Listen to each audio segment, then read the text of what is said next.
computer. Damn, I wish she'd stop that. They started that about 3 weeks ago. My hair is all up here. Let's get me fluffy. I haven't figured out yet how to get the dark 15 shadow seconds. around. Okay, let me go live. Hold on. Let's see if we're going to do it today. Fingers crossed. Hey, there we go. We are? Yeah.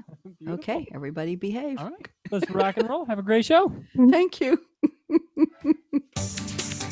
The following program is being brought to you on the Voice America Business Channel. For more information about our network and to check our additional show hosts and topics of interest, please visit voiceamericabusiness.com. The Voice America Talk Radio Network is the worldwide leader in live internet talk radio. Visit voiceamerica.com. The views and ideas expressed on the following program are strictly those of the host or guests and do not necessarily reflect the views and ideas held by the Voice America Talk Radio Network, its staff, and management.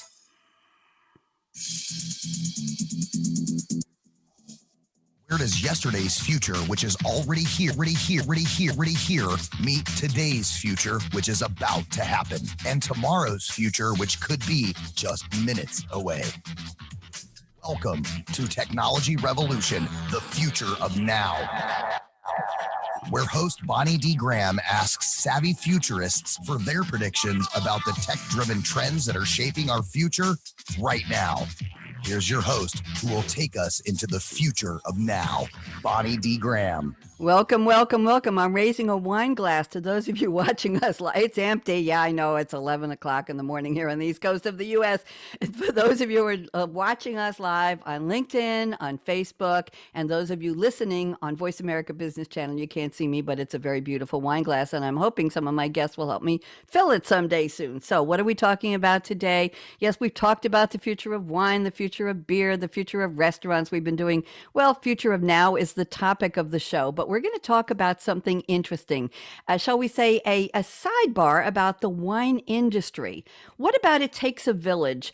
The move to crowdsourced and crowd crushed. You may have a favorite winery and they may say to you, what do you think we should produce this year? Or what about the soil? Or what about how we should crush the grapes? This is a new movement. Let me read a couple of buzz quotes and then I will introduce my very esteemed expert panel. Wait till you hear who we have today. Somebody who's familiar on another topic and is wearing his different hat, although he's wearing a headset. Okay, so here's a quote from the WashingtonPost.com. I don't care what your politics are. This is an interesting quote, so put that aside. Virtual vintners have a say on grape varieties, barrels, and bottling. I said virtual vintners. Think about that. Crowdsourcing has become the internet's new favorite method of financing startups, authors, and researchers. Now, 2 wineries have adopted the idea to get their consumers involved in winemaking. So I said crowdsourcing, consumers involved in winemaking. Who knew? So that's part of our topic. Buzz number 2 is from a website called winefashionista.com. I love that name.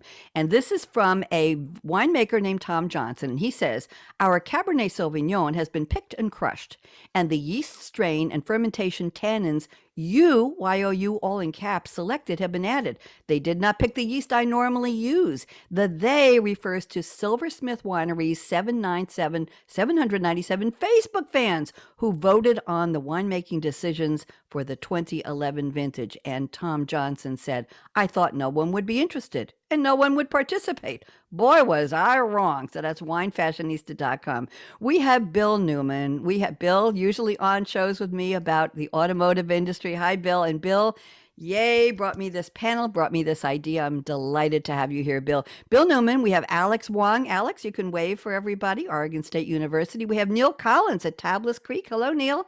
Big wave there from Neil. And we have Jim Bernau. Am I pronouncing that correctly?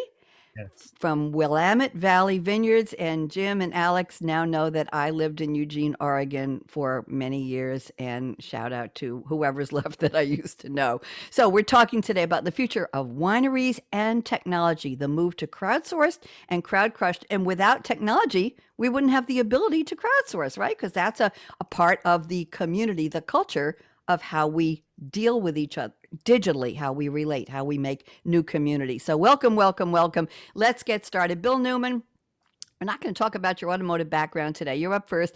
Let's hear about Bill Newman, the winemaker, the winery, the vineyard expert. I know you've been doing this for years. I'm a great fan of yours, Bill. It's the first time you've been on as Stonewood Wine. So, Bill, I'm going to put you on full speaker view, and we'd love to hear the other Bill Newman introduce himself. Go ahead. Well, thanks, Bonnie, and great to be with you and all the listeners, and welcome to friends and guests on the show today. So, Bill Newman, many of you know me from some of Bonnie's other programs. I've been fortunate to live and travel in some of the world's best wine regions for over 30 years while I've pursued a tech and automotive career. So I am a proprietor of Stonewood Wine Merchants. We're a concierge service to over 100 families here in North America, as well as a homestay and accidental orange farmer and orange cello maker at a little property here in Southern California in Temecula wine country called Stonewood Farms. I'm a level 2, a WSET level 2 with merit. I'm a candidate for the level 3, and Jim will be happy to know I am an Oregon wine expert as well as a Burgundy expert, because Pinot Noir is, of course, one of our big wine fans that we love so much. And we'll get into that, as well as some of all the Rhones that our friends at Tablas Creek also have.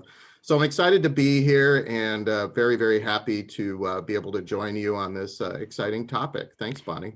Thank you, Bill. And I appreciate, I said to you, I always say to you, send me an interesting topic, and it's usually on cars or planes or some kind of mobility. And you said, yeah, let's do a topic on wineries. Very, very clever title you gave me, and I appreciate it. By the way, to all of you, all you need to do is pitch me a topic, and this to my listeners as well. Pitch me an interesting topic, and if I accept it and we'll tweak it together, then I will invite you to bring a panel of 3 thought leaders to join you. That's how it works. Otherwise, I couldn't do 50 live shows a year on this show, in addition to my other 10 radio series. So here we go. Let's go around the table. Alex Wong, so happy to meet you. Thank you for taking time out from your graduate research. I see that in your title. Love to see the logo there. And would you please do me the honor of introducing yourself to our audience? Go ahead, Alex. Yeah, absolutely. Thanks for having me on, and thanks for everyone for tuning in. Yeah, my name's Alex Wong. I'm a PhD graduate student at Oregon State University in the Department of Botany and Plant Pathology.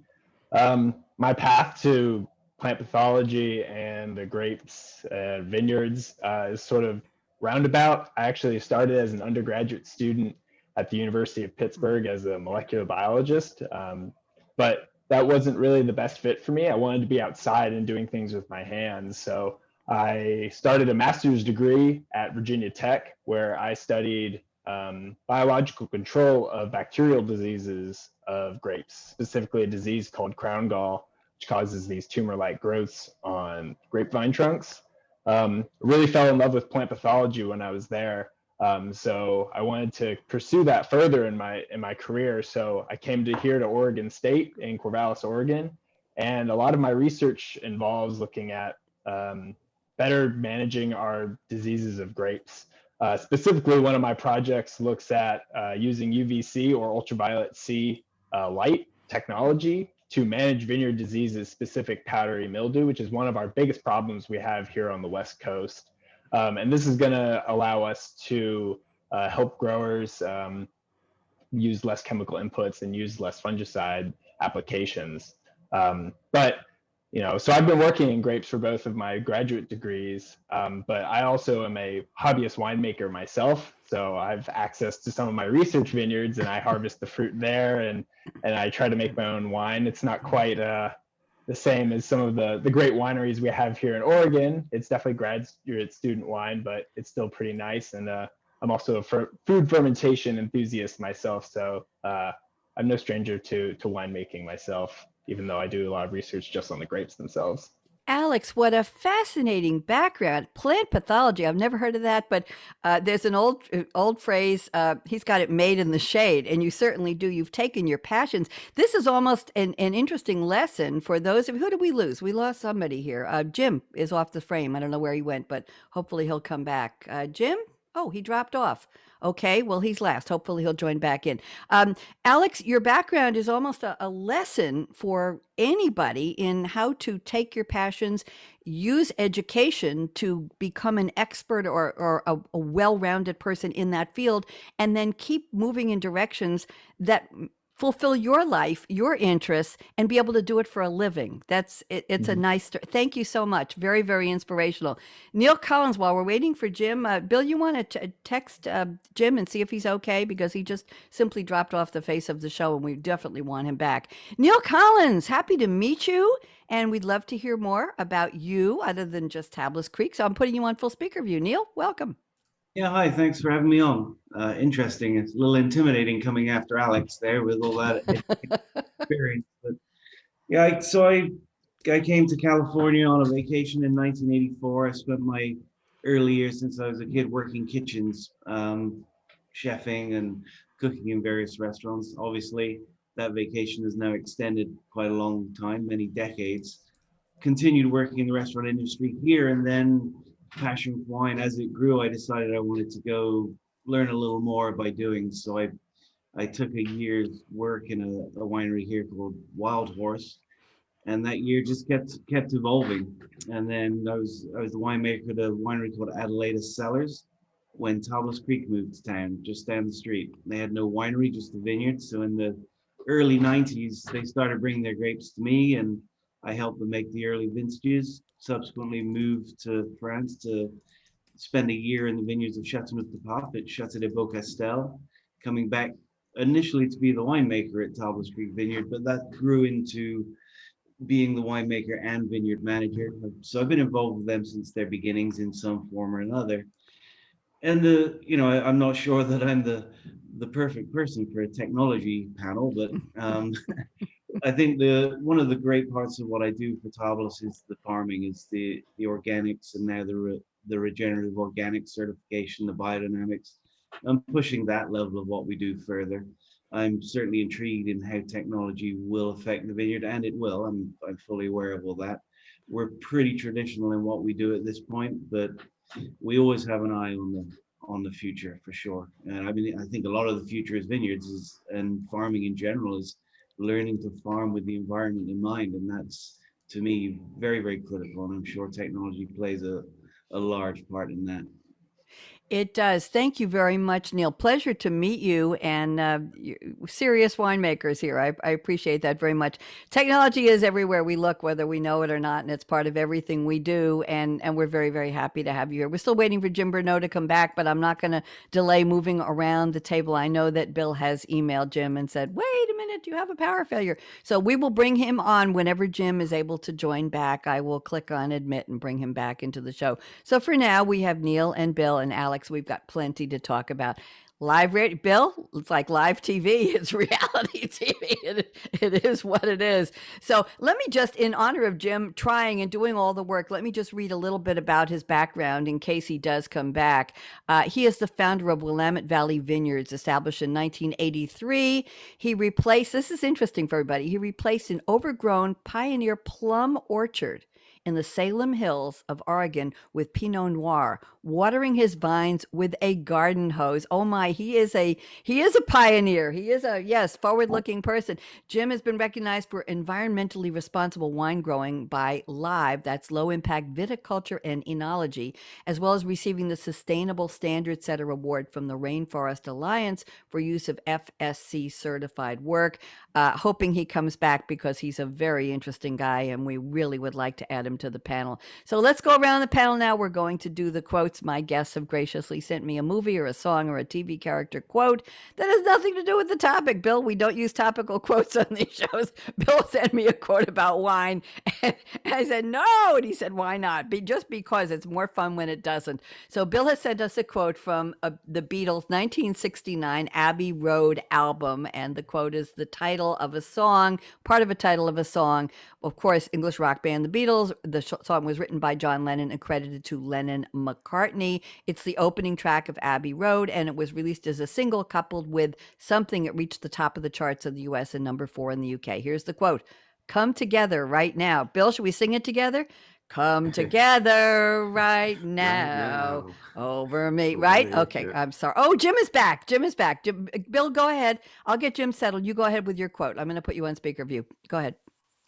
Great. Well, and I think it really speaks to the whole community, right? So when we get into different topics today, we're gonna be, talking about how it really does take a village, and you need to come together in order to get things done.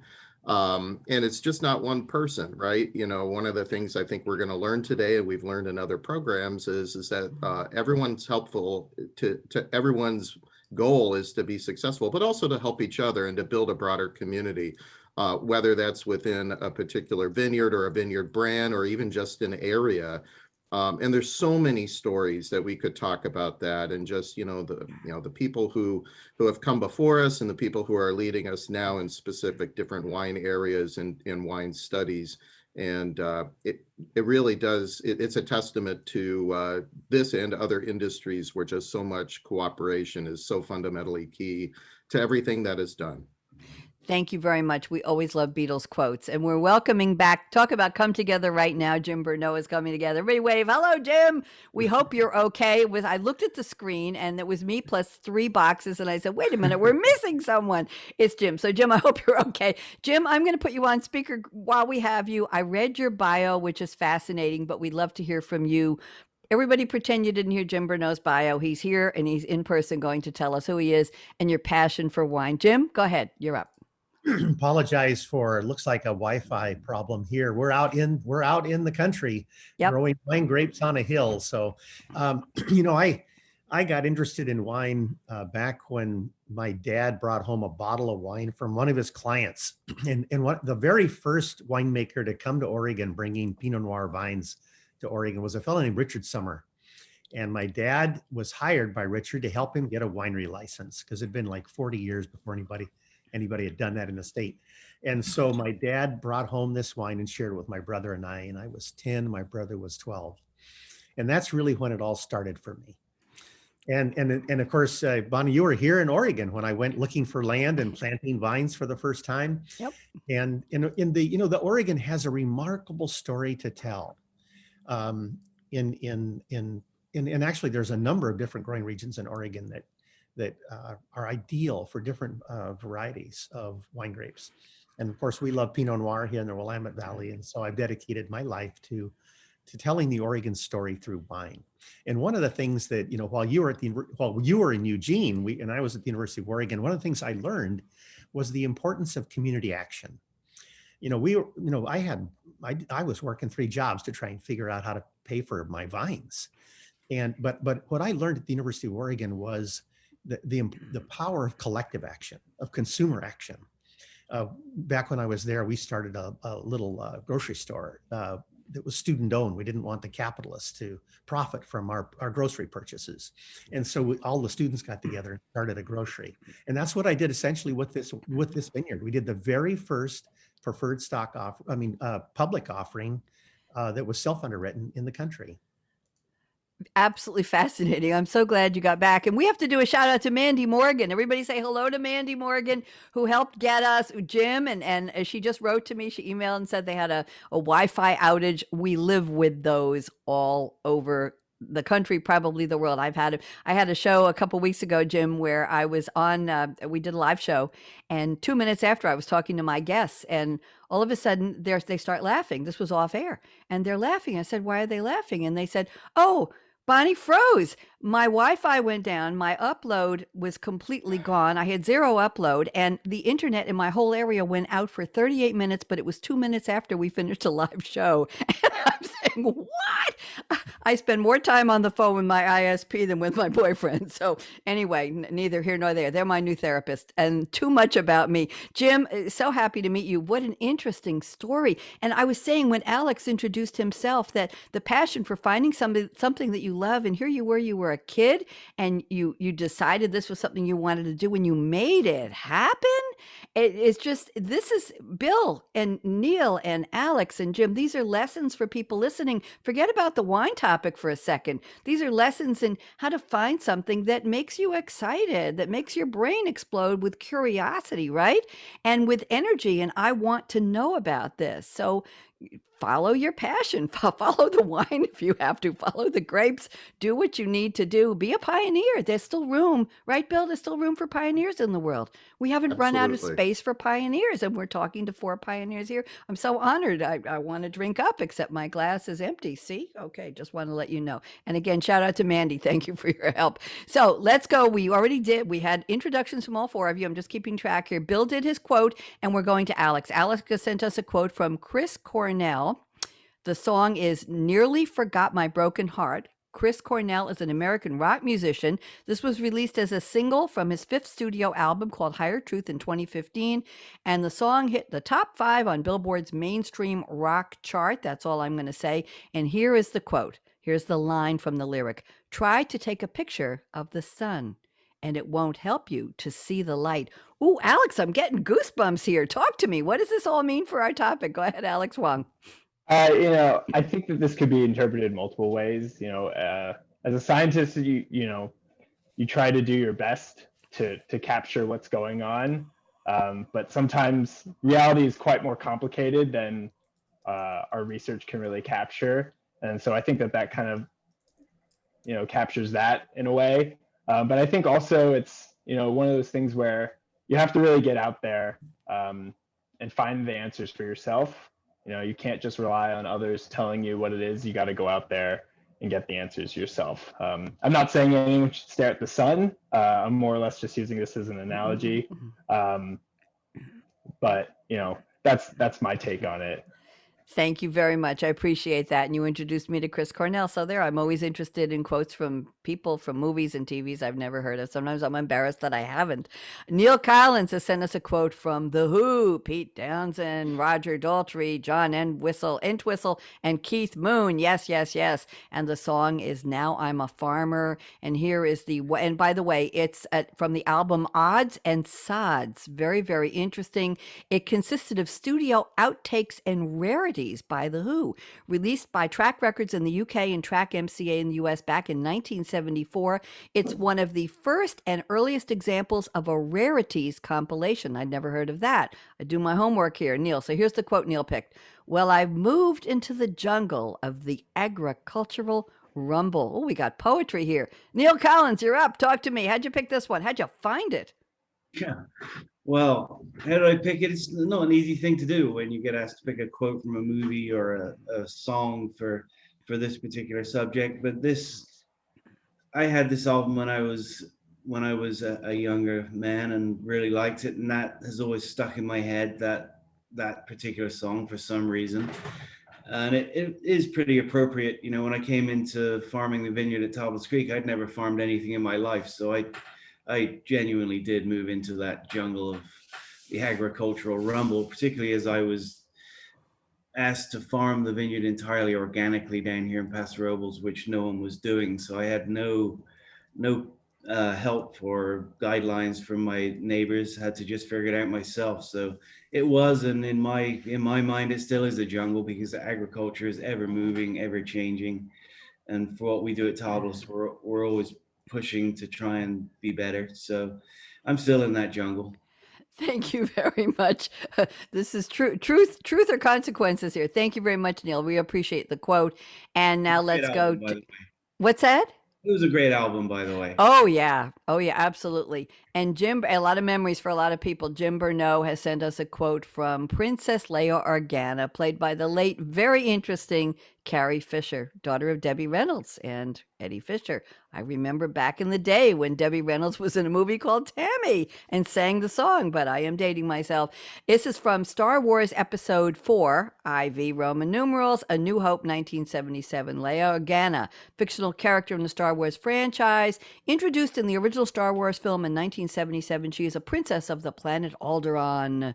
That's with 2 A's at the end. That's why I said Alderaan. A member of the Imperial Senate and an agent of the Rebel Alliance. I'd like to think I'm an agent of the Rebel Alliance in modern days here, Jim. I'm sorry. And here's the quote Jim picked from Princess Leia. The more you tighten your grip, Tarkin, the more star systems will slip through your fingers. Oh, Jim, goosebumps here. What is this all about? I chose this for this topic because, just like in the things we're facing in our lives, the same things happening in the wine industry, where there's all this consolidation that's occurring. Consolidations occurring at wholesale. Our access as independent winemakers to our customers is being, dealt with by very large consolidated wholesalers. Now, even our buyers are very large and consolidating, whether it's retailers or even restaurateurs. And so, really, what I was trying to point out is that at least in our case, through developing relationships directly with consumers, having a relationship that we build a community around, we're able to remain independent. We're able to survive in a world that is becoming bigger and more consolidated, and where we're really losing a lot of influence over our own lives. And I think that's true in all walks of life. Thank you very much. Appreciate that. I want to compliment all four of you, for taking the time. Neil, sometimes it isn't easy finding a quote. I agree. And I do this on all my radio shows, and Bill knows it's a demand. A lot of people are good with their predictions and their discussion statements and their bios and all that. And then they get to the quote and they say, what? She wants a quote. It can't be about the topic. The reason we do this, this is for Neil and all of our viewers and listeners, is for years I had quotes from guests that were from the standard quotables. We're talking Churchill and John F. Kennedy and Thomas Edison and Darwin, who never said what you thought he said. It was a paraphrase of Darwin's writings by Leon C. Megginson, who was a professor in the 1950s at somewhere university in the Midwest. Alex, that's for you. Anyway, the point is that we got to add Mark Twain and Maya Angelou, and after a while, the same quotes are being repeated all the time. So about a year and a half ago, I came up with the idea to ask people to send a cultural contextual reference, movie or TV character, or a song lyric. We added TV characters recently. We even had a quote from a comedian recently, Emo Phillips, which was very interesting. So I've expanded because it gets the audience to say, wait, I remember that movie. Oh, I got to listen to that song. Oh yeah, Neil, classical album. We want to hear about that. So that's what it does. It wakes up the audience. We're not boring, but we need to keep them awake. Okay, here we go. This is the time of the show where I've asked my guests to send me predictions about our topic: crowdsourcing, crowd crushing, the community aspect of making wine today, the funding, the decisions on the planting and the harvesting, and the flavors, if I can use that very pedestrian word in the same sentence with winemaking and viticulture. So I'm going to go to Bill Newman first. Bill has sent me the following quote. It's prediction rather, number one from Bill. And to the panelists, I will let you know which quote I've selected, which prediction I've selected for you. I'll put it in the chat. So Bill has the following. Bill, take about 3 minutes. If anybody on the panel wants to add something when Bill is done, just raise your hand and I will call on you. So Bill says, prediction number one, new funding models will allow present and aspiring winemakers to focus on their craft without, listen, this is important, Jim, this might be addressing something you've been through, without the need to invest their entire life savings to do so. Bill Newman, prediction number one. Talk to me. How's this going to work? Well, there's an old expression in the wine industry, and I'm sure other entrepreneurial efforts that going into the wine business is a great way to take a large fortune and turn it into a small fortune. And it really does. I mean, when you sit down and you kind of pencil out all of the costs, I mean, even for somebody like our family that maybe might plant 1 or 2 acres at some point in time, which, by the way, we kind of jokingly refer to as a nice landscape project here in wine country. I mean, it's not anything audacious, where you've got hundreds or even thousands of acres. I mean, it really can add up. And as I'm sure you're going to learn from the other folks on the show that are more expert in this area than I do. So really, you have to kind of guess how you're going to go about doing it. For a lot of people who get started as small garagistes, if you will, or private winemakers, it's simply passion, just seeing what they can do to turn some, grapes into whatever kind of juice, wine that they would like to make. For those that want to get serious and scale, though, different ways to, beyond just friends and family fundraising. There are definitely some interesting areas. I think we're going to learn a little bit more about crowdsourcing today. We're also going to learn a little bit more about, just how important some of those subscriptions are, where people can, buy in on a regular basis. Wine sales during the pandemic for at-home deliveries, while they didn't replace all of the lost revenues from people visiting the wineries that were shut down, really did increase. There was a significant uptick in those. So again, looking at what the revenue is, how you can do it, how you can pull it together, and of course, managing costs just like you would in any business is so important for this industry.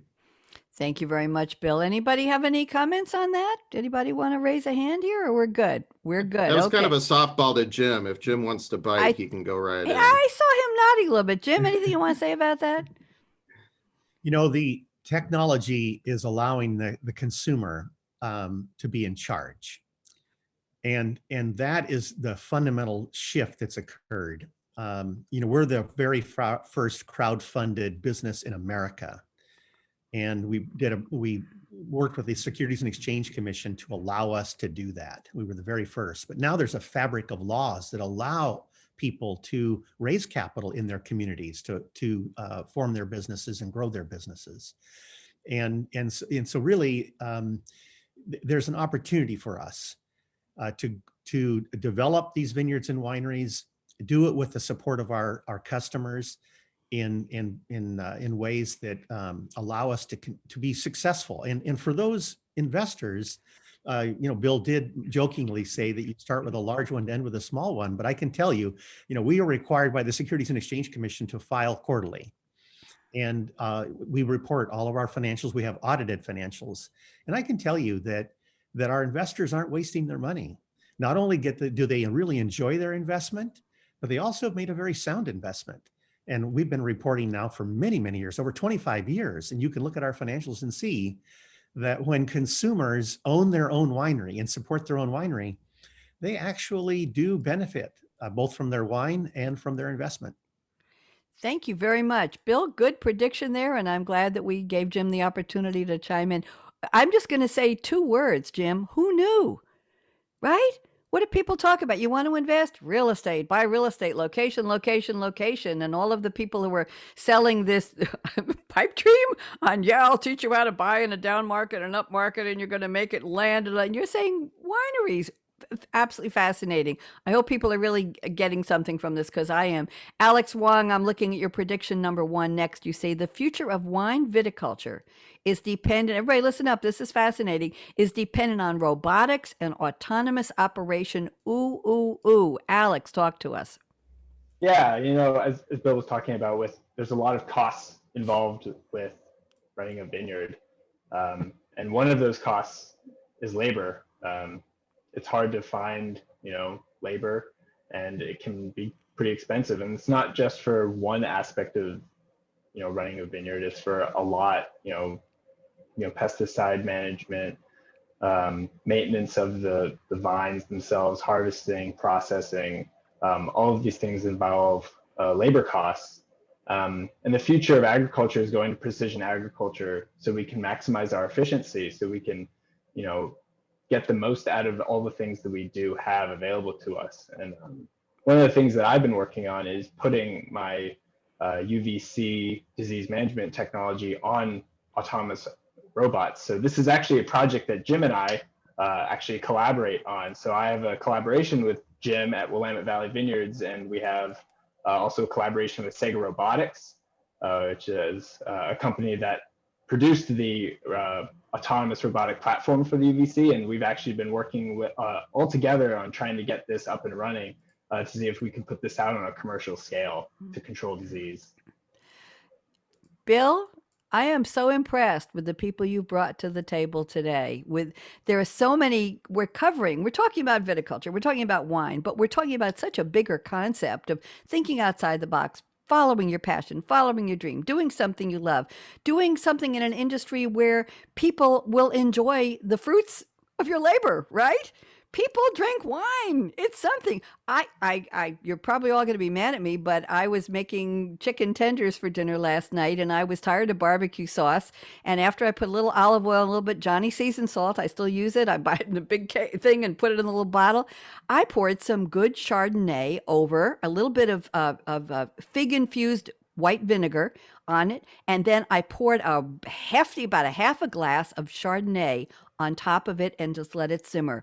I can't tell you how fabulous it was. Was I wasting good wine? No, I was just repurposing it. But it's always in my refrigerator, something I can use to add flavor to a dish when I'm cooking. And I appreciate fruits of your labor. I appreciate it so much. So thank you. Alex, question for you, Alex.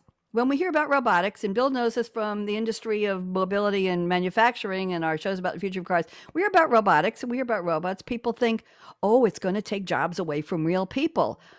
Are we taking jobs away from real people, Alex, with these robotics? Or are we just enhancing the ability of getting something done efficiently that will help the people involved in the industry do their job better? Alex, can you just make a comment on that? Yeah, we're really adding to it. So the use of the robot that Jim, Willamette Valley Vineyards, Sig Robotics, and I have been working on is something that has to be done at night. So this is something that would be at premium hours and cost a lot for labor. So really, this is just helping us add to what we already have to use in our disease management of vineyards. Thank you, everybody. And Go ahead, Bill. And just to add to that, I mean, not to steal Alex's thunder, but it's a really important program. You're also reducing the amount of chemicals you're adding to the plant as well, which then allows you to check more boxes in terms of biodiversity or even sustainability products. So it's really great technology that Alex is working on with his partners such as Willamette Valley. It is. And now we have a new comfort level. You can add robotics and still have wonderful opportunities for real people. There we go. And somebody designed those robots. So there's an industry that's getting the benefit of their technology being used, right? It all comes back. Let's go around the table to Neil Collins. Here's a very interesting community type of prediction. Neil says sourcing and maintaining long-term relations with growers will be increasingly difficult for the small winery. Wow. Neil, can you unpack this for us? Very interesting. Yeah, I mean, I think that speaks to the crowdfunding thing a little bit. I mean, more and more, I can't speak of the other regions, but in my region, Paso Robles, we see more and more very well-funded wineries coming to town. We've moved over the years from more mom and pop type stuff to either corporations or individuals that are extremely well-funded, and they have the ability to jump into some of our great vineyards and pay double what I might be paying for the fruit and take the vineyard, which is fair enough. That's the way the game is played, I guess. But it makes it increasingly difficult particularly for young winemakers that are trying to start a brand to get their hands on the best grapes in town because they can't afford to play against that. So the backing of crowdfunding, which I've never really had any involvement in, but it sounds like a really, really good idea. And it's something I see more and more in town. It's harder and harder to keep your hands on the good old vineyards because everybody's wanting it. And there's more and more wineries. I mean, we've gone from 29 wineries to 300 in the short time that I've been involved in this business. So competition is big and there's a lot more finance in town than there once was. As far as the technology goes, there's such great stuff coming down the pipeline. I mean, our parent company is in France and they're using robotic electronic in-row weed maintenance. So the things come out, do their job and go park themselves in the barn and charge and come out the next day. We just trialed or attended a trial for a tractor being made in California called the Monarch, and incredible technology.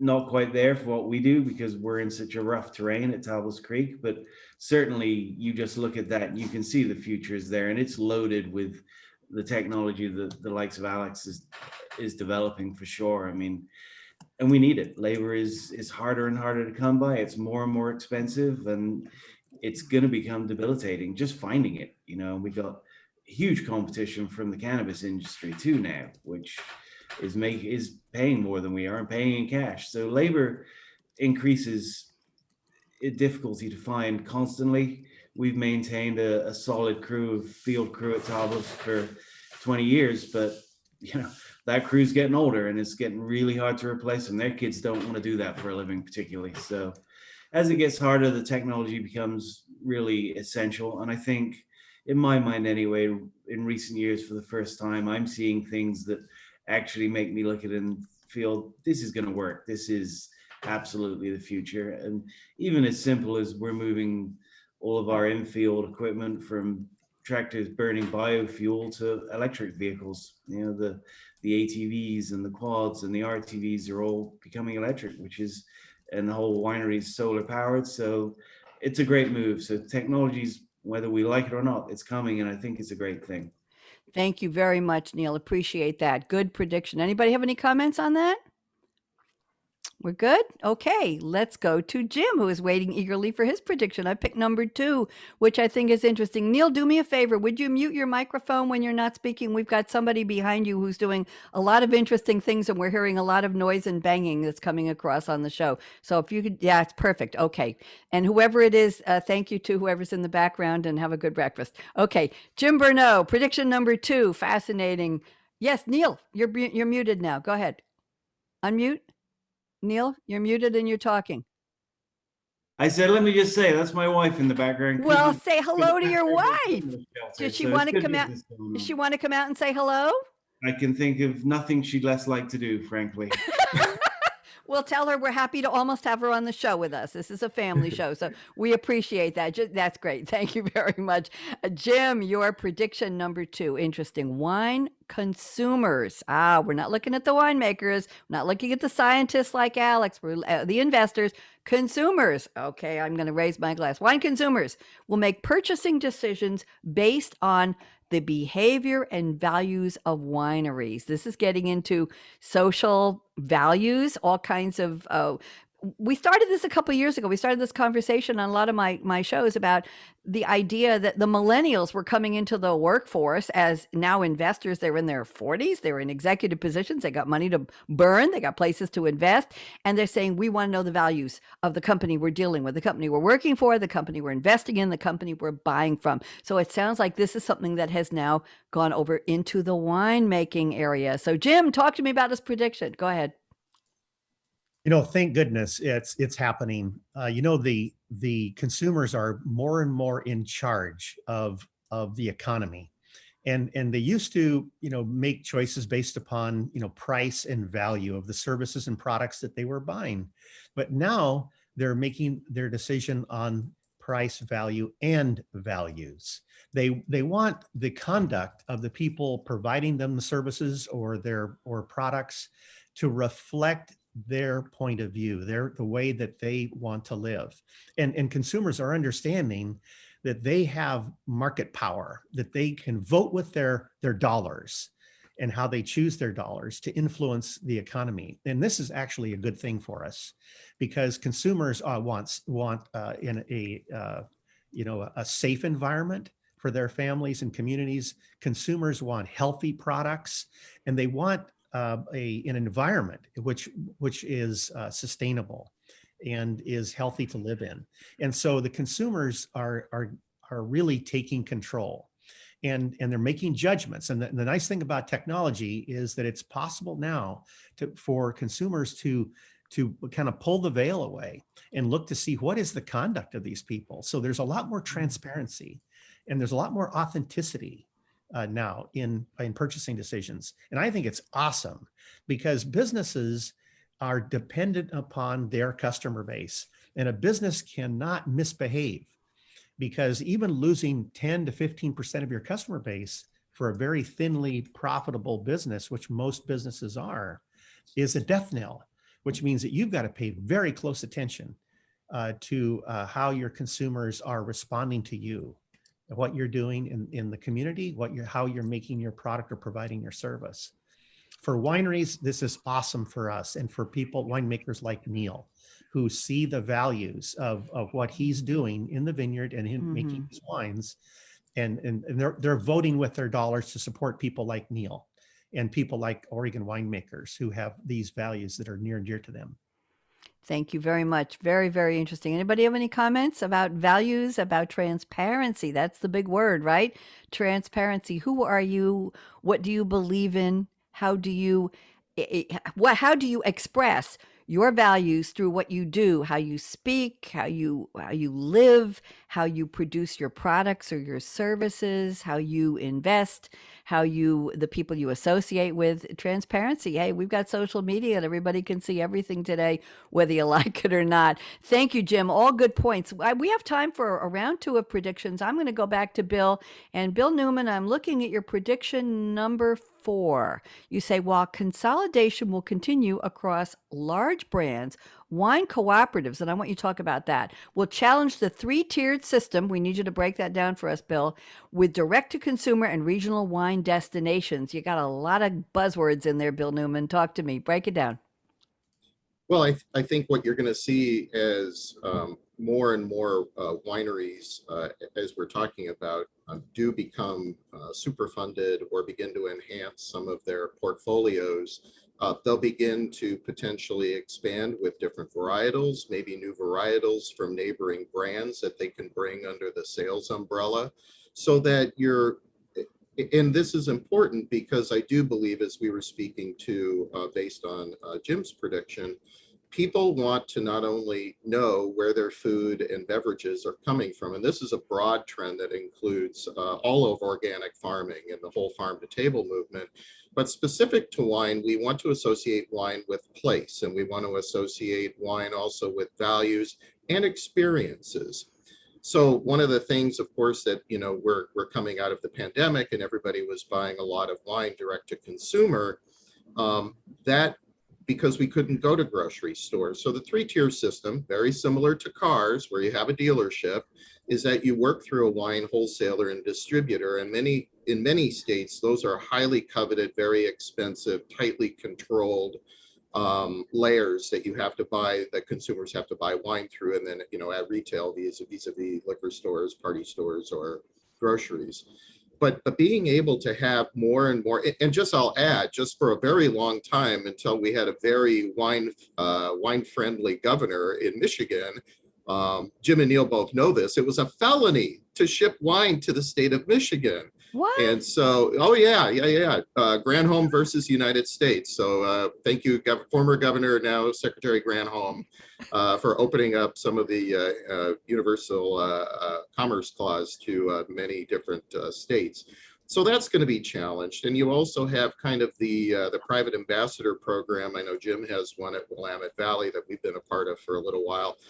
Being able to bring wine and wine living to people's homes so that you can have this concierge experience.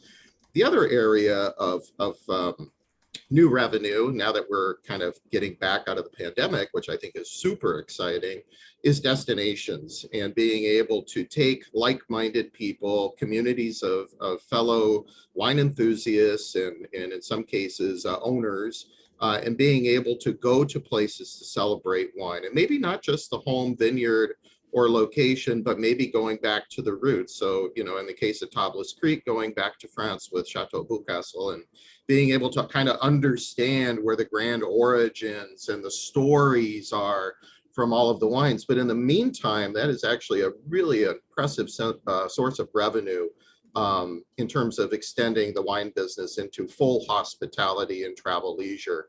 And I think that there's probably a potential, Bonnie, to cover on another show, the whole wine tourism business, which is really exploding, and it will come back. Trust me on this. People have a lot of pent up need and demand for it. So I think it's just, we're going to keep pushing the edges. You've got some innovating companies in the industry that are going to test new boundaries. And I think that consumers will respond very favorably to those new ideas. Bill Newman, you just pitched another topic to me. We've never done destinations on the show. I've covered a lot of topics. This is episode number 99, by the way. So I would love to do that. So bring me a panel for the fall. I'm booking shows, I think now for late September or mid-October. I'll send you a date. Bring me a panel on destinations. That would be great. Destination travel for wineries, even other industries we could do. Bill Newman, as intellectually wonderful you as you are all these years on the automotive topics and mobility. This is just a whole new side of Bill Newman that we haven't seen on radio. I'm so happy to meet the other Bill Newman. There you go. We need a hat for you that says I am the other Bill Newman. Okay, so Alex Wong, we just have 8 minutes left. I want to see if we can sneak in one more prediction from each of you because you all did so much work on these. Alex, just really quickly, here's a negative prediction. You say crowdsourced plant disease management decisions are probably not feasible now, and I'm going to go ... in the near future. Alex, why don't you take about a minute and a half and tell us what this means? Sure. Yeah. With the winemaking part that's being, where the decisions are being sourced from, people online and whatnot, those are more or less subjective, right? I remember someone said that there are no wrong answers, but when it comes to plant disease management, there are objectively incorrect decisions that could be made. And that could lead to crop failures and big losses for growers. So that wouldn't really be sustainable for anyone, and the general population might not be trained on plant disease management. But with that being said, I still think it's really important that we involve the public on these topics, so that we can educate them about what's going into their products. Like Jim was talking about, it's transparency. It's really important that we involve the consumer in the product that they are going to be consuming, because that's going to be important. Consumer demands are shifting that direction. They want USDA organic, they want biodynamic, live, salmon safe. So, they're paying, they're voting, and they're making decisions with their dollars. It's just not in this direct platform setting. It's just in a more indirect market setting. Thank you very much. That's your expertise. We appreciate the view forward. Neil Collins, let's look at prediction number 4. This goes with some of what we've been talking about, transparency and values. You say organically farmed grapes will be in greater demand. Neil, unmute please and talk to us about this. And how do we know if the grapes are organically farmed? Is it on the label? Is it in the provenance? Is it part of a blockchain of where the grapes came from? How do we know? And what difference does it make? Talk to me, Neil. It's a fairly easy prediction. I think it's already happening. There is a greater demand for organic grapes. The growers that I buy from are finding increasingly, when new wineries, new winemakers call them, that is a common question nowadays, is are they farmed organically? I think, as people have been saying, the demand from the consumer is becoming stronger and stronger for organically grown grapes.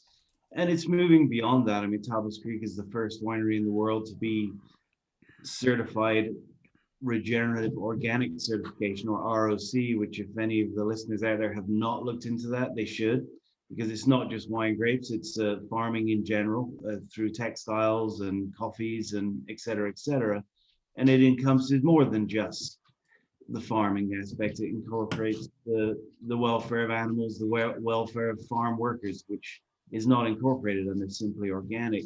So that's also an important progression in what we do. And I feel through the ROC program, the wine industry, and us particularly at this moment, because it's so young, have a responsibility to make a bit of noise about this, because we get a much bigger soapbox because we make the glamorous wine product than a farmer who's growing lettuce. So it's a big responsibility for us to stand up and be leaders within the agricultural industry and let people know that what we're doing, that it can be done. We do it. We're a profitable business, and people appreciate it. With the social media outreach that we all have these days, we have the ability to let people know that this can be done. You should be looking and supporting people that are doing that, not just in the wine industry, throughout everything.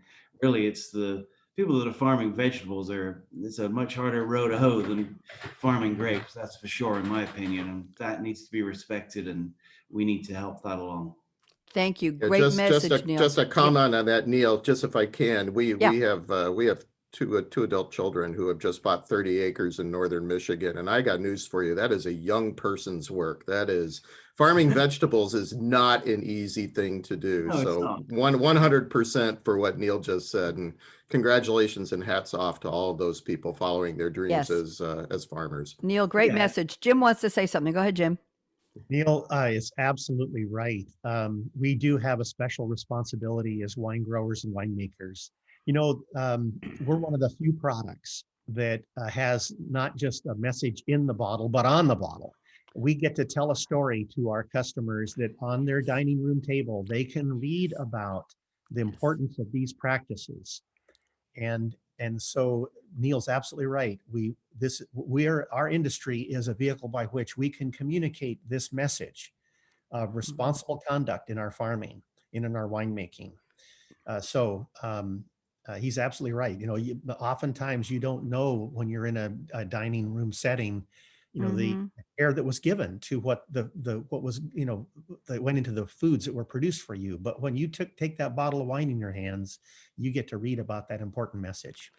And that's an important point, Jim and Neil and everybody, is read the label, read the bottle, put it on the table, pass it around, make it dinner table reading before you break bread, before you raise that first glass. I want everybody, interesting, right? I want everybody to pass the bottle around and take a look, and let's talk about it, what we're serving you at your meal today. Imagine if restaurants did that too.